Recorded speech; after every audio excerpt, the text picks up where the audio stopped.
우리가 비생산적으로 시간을 사용하는 것에도 종류가 있습니다. 비생산적으로 일하는 것을 본인 스스로 자발적으로 하는지, 아니면 본인 의지가 아닌지, 또 비생산적 활동 자체에 어떤 목적이 있어서 비생산적이 되는지 아니면 그럴 목적은 없었는지로 나눌 수 있습니다. 힘들게 일한 후 재충전을 위해 여유를 부리거나 징계적 조치로 허드렛 일을 시키는 건 문제가 안 됩니다. 그런데 어쩌다 보니 전혀 도움 안 되는 일을 설렁설렁 하거나 아예 사직 대신 최소한만 일하는 경우도 있습니다. 가짜 노동이나 조용한 사직은 본인에게도 조직에게도 고통을 주고 활력을 떨어뜨리며 장기적으로 개인과 조직의 성장을 갉아먹게 됩니다. 어쩌면 학창시절 오래 앉아있는다고 성적이 오르지는 않았던 것 같습니다. 앉아있는 시간이 퀄리티 학습 시간을 의미하는 게 아니라 어려운 것을 내 것으로 만드는 시간이 퀄리티 학습량인 것이지요. 결국 중요한 것은 퀄리티 업무량일 것입니다. 가짜노동은 자기 밥그릇을 지키려고 할 때 많이 나타나기도 합니다.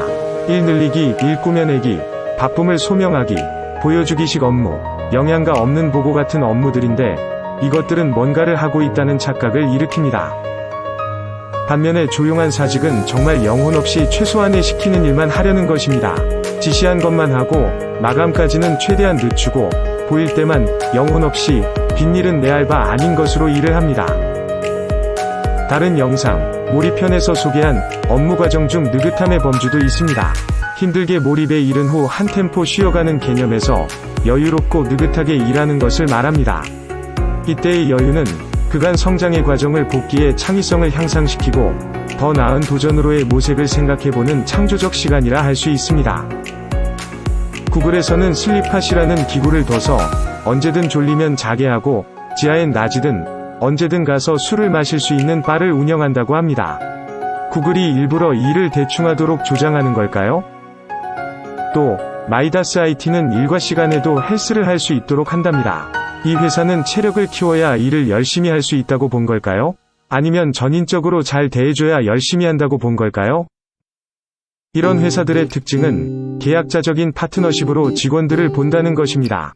모든 권한을 개인에게 주고 성과를 내는 직원이 알아서 하도록 하는 것입니다.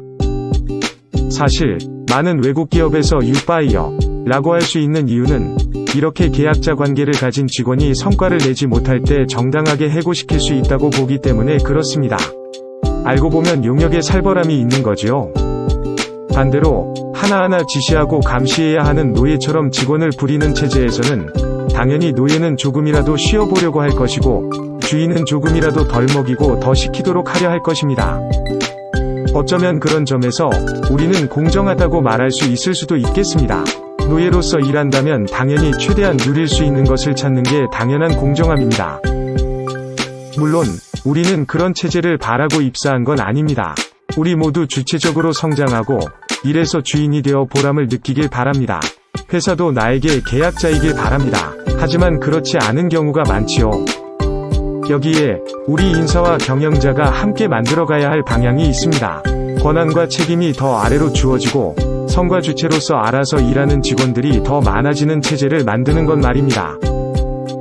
MZ세대의 독립적이고 개인적인 성향과 베이비붐 세대의 집단적이고 수능적 성향이 극단적으로 부딪혀 억압과 냉소가 지배하는 회사가 되지 않았으면 합니다.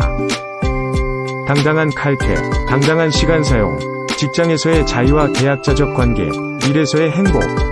이건 이룰 수 없는 꿈은 아닙니다. 하지만 인사와 경영자의 인식 전환이 없고서는 절대 이룰 수 없습니다. 그 구체적 방법은 또 다른 영상들에서 깊이 있게 설명드릴 것입니다. 감사합니다.